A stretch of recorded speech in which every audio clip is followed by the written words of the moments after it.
Assalamualaikum warahmatullahi wabarakatuh. Marilah kita panjatkan puji syukur kita kehadirat Allah Subhanahu wa Ta'ala yang telah memberikan satu kenikmatan, keberkahan pada diri kita semua. Juga kita tidak lupa mengucapkan shalawat dan salam kepada junjungan baginda Nabi kita yang mulia, Nabi Muhammad SAW, beserta keluarganya, juga para sahabat dan pengikutnya yang senantiasa istiqomah. Dan izinkan Abah untuk mengucapkan banyak-banyak terima kasih kepada saudara-saudara Abah yang telah membantu subscribe, like, comment, share. Karena subscribe itu gratis, mohon dibantu. Dan Abah selalu mendoakan saudara-saudara Abah dimanapun berada dalam lindungan Allah Subhanahu wa Ta'ala, dimudahkan rezekinya dan diberikan kesehatan sekeluarga. Hanya Allah lah yang bisa membalas kebaikan saudara-saudara. Amin amin ya robbal alamin. Kebenaran datangnya dari Allah Subhanahu wa Ta'ala. Kekurangan dan kesalahan tentu datangnya dari Abah, mohon dimaafkan. Untuk konten ini Abah membuat satu judul, apakah manusia pilihan Satria Piningit mempunyai seorang pendamping? Salam akal sehat, hendaknya kita dalam pembahasan tentang sosok manusia pilihan, apapun sebutannya, tetap di jalan yang benar sesuai dengan akidah kita sebagai umat yang beragama. Jangan sampai menyimpang dari akidah kita. Maka sering Abah katakan, harus berpikir secara akal sehat dan dengan hati yang bersih. Pembahasan tentang sosok manusia pilihan bukanlah dari membaca buku atau menggunakan penerawangan, apalagi dengan ilusinasi atau juga hayalan. Tapi yang kita bicarakan tentunya manusia pilihan yang dipilih oleh Allah Subhanahu wa Ta'ala dengan segala kekuasaannya dalam ketetapan dan ketentuannya yang pernah Abah katakan beliau diperjalankan tentu atas kehendak Tuhannya. Begitu juga dalam membahas sosok manusia pilihan, tentunya kita harus mengenal bagaimana beliau diperjalankan.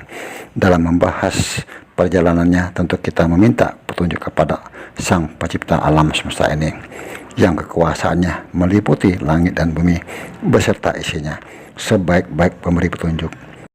Dan tidak sedikit yang mengatakan bahwa sang sosok manusia pilihan di alam kegaiban sudah dikenal.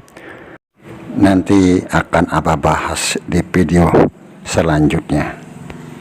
Kita kembali ke pembahasan semula.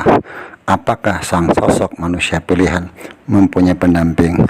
Yang Abah katakan di sini bukanlah pendamping sebagai istri, tapi pendamping selama beliau diperjalankan. Dan tentang pendampingannya terhadap sang manusia pilihan tidak pernah dibahas oleh channel-channel yang lain. Di sini Abah akan mencoba memohon petunjuk kepada Allah Subhanahu wa Ta'ala.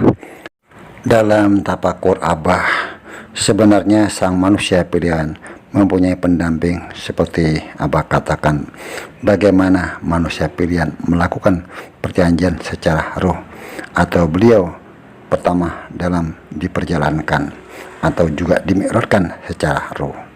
Dalam perjanjian, bagaimana pada awalnya beliau menolak manakala pertama diberikan amanah tersebut, dikarenakan beliau mengetahui bahwa amanah tersebut sangatlah berat bagi dirinya. Maka beliau pada awalnya menolak, tapi karena segala sesuatu dalam kehendaknya atau sudah menjadi ketentuannya, tentu tidak satupun makhluk yang bisa menolak kehendak Tuhannya. Pada akhirnya beliau menerima secara ruh, tapi beliau membuat satu perjanjian tidaklah secara jasad pada waktu itu. Di awal-awal Abah katakan bagaimana beliau mendapatkan petunjuk, tentunya dengan dua cara, dalam keadaan beliau terjaga atau tidak tidur, dan yang kedua dengan cara keadaan beliau tertidur atau bermimpi, bagaimana beliau melakukan suatu perjanjian yang Abah katakan secara ruh. Perlu kita ketahui segala sesuatu tentang kehidupan manusia sudah tercatat di Lauhil Mahfuz. Begitu juga terhadap manusia pilihan beliau sudah tertulis, dan yang hanya bisa merubah tentang dirinya hanya Allah Subhanahu wa Ta'ala. Menurut dalam tafakur Abah, sang sosok manusia pilihan tersebut mengetahui tentang perjanjiannya, karena beliau yang diperjalankan. Apa isi perjanjiannya tentu Abah tidak bisa mengetahui. Bagaimana dengan pendamping selama beliau diperjalankan? Tentu itu juga yang terpikir dalam benak kita.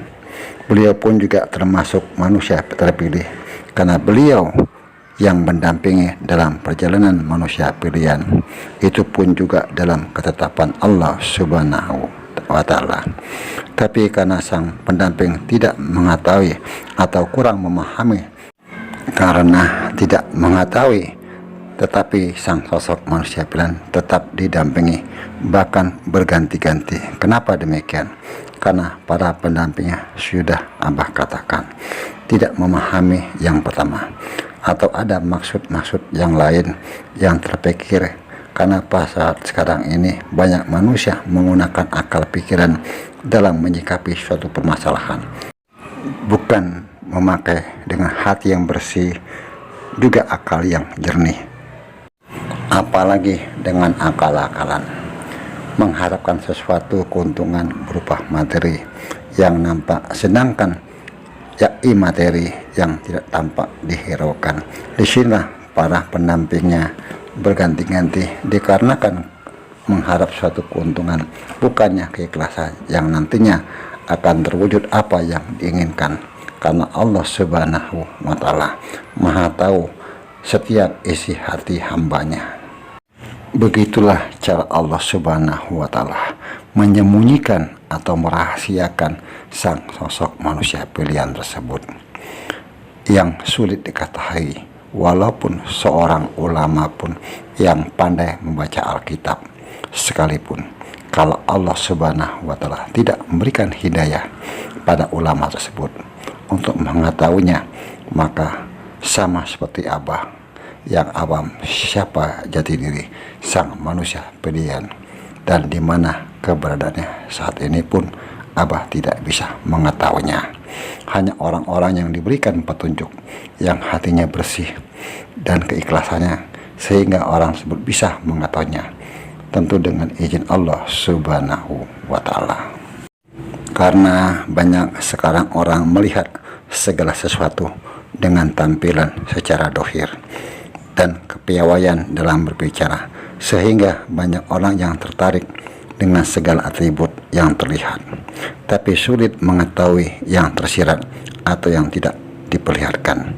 Mungkin karena merasa lebih segalanya, maka timbullah sombong, riak, takabur yang bisa menghijab atau menutup antara dirinya dengan hal-hal yang tersirat. Setiap Abah membuat penutup suatu konten, maka Abah pesankan jaga lisan, karena kita harus menjaga lisan sangatlah sulit. Banyak orang-orang yang terjatuh dengan lisannya, seakan-akan lebih mengetahui tanpa disadari, timbullah sifat takabur yang Allah Subhanahu wa Ta'ala sangat tidak menyukai. Dan berkali-kali Abah katakan dalam pembahasan tentang manusia pilihan, kebenaran mutlak milik Allah Subhanahu wa Ta'ala. Abah di sini berusaha memberikan cerita yang terbaik buat saudara-saudara Abah. Maka berhati-hatilah dalam menjaga lisan, karena ketakwaan seseorang bukanlah diukur dengan yang kita tampakkan dalam kita beribadah kepada Allah Subhanahu wa Ta'ala, tapi dengan hati yang bersih dan tetap menjaga lisan. Karena kita tidak mengetahui dengan siapa kita berbicara. Kadangkala kita menganggap diri kita mulia, tapi belum tentu mulia di hadapan Allah Subhanahu wa Ta'ala. Sebaiknya kita harus berpikir positif terhadap siapapun, karena kemuliaan seseorang hamba tidak bisa diukur dengan tampilan atau dohir seseorang. Mungkin saudara-saudara Abah yang ada di channel Abah bisa memberikan satu pemahaman atau penjelasan tentang cerita yang sudah Abah uraikan tadi. Dan Abah selalu berpesan, mohon dijaga lisannya. Apapun komentar-komentar dari saudara kita dihormati, dihargai. Kebenaran datang dari Allah Subhanahu wa Ta'ala, kekurangan dan kesalahan tentu datang dari Abah, mohon dimaafkan. Wallahu a'lam bishawab. Wassalamualaikum warahmatullahi wabarakatuh.